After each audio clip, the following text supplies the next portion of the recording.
Welcome to PD TV. ఇటీవల జరిగినటువంటి సార్వత్రిక ఎన్నికల్లో ఎక్కువగా వినిపించినటువంటి పేరు పిఠాపురం నియోజకవర్గం, ఆ తర్వాత పవన్ కళ్యాణ్ కోసం సీటును త్యాగం చేసినటువంటి వర్మ. ఈ మూడు పేర్లు కూడా ఎక్కువగా వినిపించడం జరిగింది. పిఠాపురం నియోజకవర్గంలో పవన్ కళ్యాణ్ ఘన విజయం సాధించడం వెనుక విఎస్ఎన్ వర్మ కృషి కూడా పెద్ద ఎత్తున కూడా ఉంది అంటూ అప్పట్లో జనసేన పార్టీ శ్రేణులు పొగడడం జరిగింది. తెలుగుదేశం పార్టీ శ్రేణులు కూడా వర్మను అయితే ఆకాశానికి ఎత్తడం జరిగింది. సీటును త్యాగం చేయడమే కాకుండా పవన్ కళ్యాణ్ గెలిపించినటువంటి వర్మకు నారా చంద్రబాబు నాయుడు తగిన ప్రాధాన్యత ఇవ్వబోతూ ఉన్నారు. సీటును త్యాగం చేసిన తరుణంలో ఇచ్చినటువంటి హామీ మేరకు ఎమ్మెల్సీ టికెట్ని ఇవ్వబోతున్నారంటూ వర్మ కూడా గంపుడు ఆశలు అయితే పెట్టుకోవడం జరిగింది. కానీ ఖాళీ అయినటువంటి 2 ఎమ్మెల్సీ స్థానాలలో ఒకటి తెలుగుదేశం పార్టీ తీసుకుని ఒకటి జనసేన పార్టీ కేటాయించడంతో వర్మ తనకు ఎమ్మెల్సీ టికెట్ కేటాయించలేదని అవమాన భారంతో కొంత ఆయన వెనక తగ్గుతూ ఉన్నారు. పార్టీ కార్యక్రమాలు కూడా కొంత దూరంగా ఉంటున్నారు. తన అనుచరుల దగ్గర కూడా తనకు అన్యాయం జరిగినటువంటి ఒక భావనను కూడా వర్మ వ్యక్తం చేశారంటూ కూడా పిఠాపురం నియోజకవర్గంలో తెలుగుదేశం పార్టీ వర్గాల్లో జోరుగా ప్రచారం అయితే జరిగింది. తనకు ఎమ్మెల్సీ టికెట్ ఇవ్వకపోగా, ఎమ్మెల్సీ సీటు అనేది ఇవ్వకపోగా మళ్ళీ జనసేన పార్టీ చెందినటువంటి కొత్త వ్యక్తికి కేటాయించడంతో వర్మ ఇక జనసేన పార్టీకి యాంటీగా మారిపోయారంటూ కూడా తెలుగుదేశం పార్టీ వర్గాల్లో పెద్ద ఎత్తున ప్రచారం జరుగుతూ ఉంది.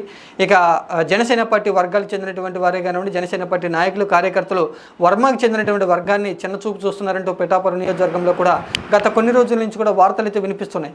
ఇక వర్మ కూడా బయటపడకపోయినా కూడా జనసేన పార్టీ మీద తెలుగుదేశం పార్టీ అధినేత నారా చంద్రబాబు నాయుడు వ్యవహార శైలి మీద కొంత అసంతృప్తి ఉన్నారు అనేటువంటి వార్తలు అయితే బయటకు వస్తున్న తరుణంలో తాజాగా వర్మ చేసినటువంటి వ్యాఖ్యలు అనేది ప్రస్తుతం ఏపీ రాజకీయాల్లో పిఠాపురం నియోజకవర్గంలో చర్చనీయాంశంగా మారాయి.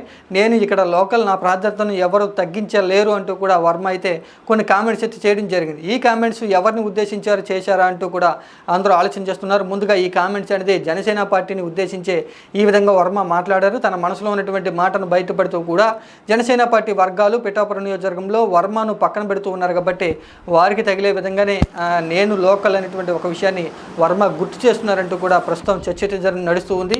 జనసేన పార్టీ శ్రేణులు అధికారంలో వచ్చిన దగ్గర నుంచి కూడా వర్మను ఏమాత్రం కూడా పట్టించుకోవట్లేదు.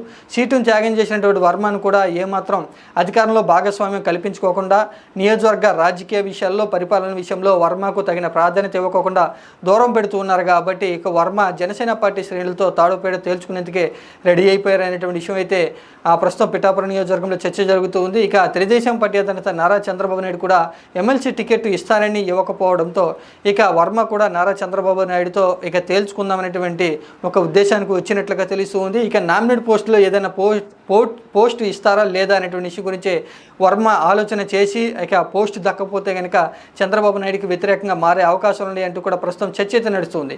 ఇక ఇటీవలే వైఎస్ఆర్ కాంగ్రెస్ పార్టీ చెందినటువంటి పిఠాపురం నియోజకవర్గ మాజీ ఎమ్మెల్యే పెండెం దొరబాబు వైసీపీ పార్టీకి రాజీనామా చేసి నేను కూటమి వైపు వెళ్ళబోతున్నానంటూ కూడా కొన్ని సంకేతాలు అయితే ఇవ్వడం జరిగింది.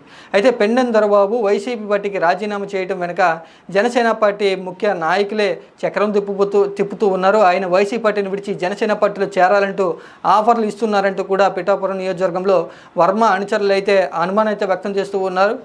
పెండెం దొరబాబును ఒకవేళ జనసేన పార్టీలో చేర్చుకుని అక్కడ పిఠాపురం నియోజకవర్గంలో పెండెం దొరబాబుకు ఎక్కువగా ప్రాధాన్యత ఇస్తూ వర్మను ఇంకా పూర్తి స్థాయిలో పక్కన పెట్టాలని జనసేన పార్టీ వర్గాలు ఒక నిర్ణయానికి వచ్చారంటూ కూడా ప్రస్తుతం పిఠాపురం నియోజకవర్గంలో తెలుగుదేశం పార్టీ శ్రేణులు ముఖ్యంగా వర్మ యొక్క అనుచరులు అయితే తీవ్ర స్థాయిలో అసహనత వ్యక్తం చేస్తున్నారు. ఈ సందర్భంలో వర్మ ఏదో ఒక నిర్ణయం తీసుకోవాలి అనేటువంటి కూడా పెద్ద ఎత్తున కూడా వర్మ మీద ఒత్తిడి తీసుకొస్తున్నారంటూ కూడా పిఠాపురం నియోజకవర్గంలో చర్చ అయితే జరుగుతుంది. కానీ వర్మ నామినేట్ పోస్టుల భర్తీ విషయంలో నారా చంద్రబాబు నాయుడు నుంచి ఒక అధికారికంగా ప్రకటన వచ్చిన తర్వాత తన యొక్క రాజకీయంగా అడుగులు ఎట వేయాలి అనేటువంటి విషయం గురించి ఆలోచన చేయబోతున్నట్లుగా తెలుస్తూ ఉంది. వర్మ మరికొద్ది రోజులు వేచి చూసిన తర్వాత పిఠాపురం నియోజకవర్గంలో జనసేన పార్టీ శ్రేణుల యొక్క పూర్తి స్థాయి నిజ స్వరూపం బయటపడిన తర్వాత పవన్ కళ్యాణ్తో ఒకసారి చర్చించిన తర్వాత తన యొక్క రాజకీయంగా పిఠాపురం నియోజకవర్గంలో తాను లోకలా నాన్ లోకలా అనేటువంటి విషయాన్ని తేల్చుకోబోతున్నట్లుగా తెలుస్తుంది.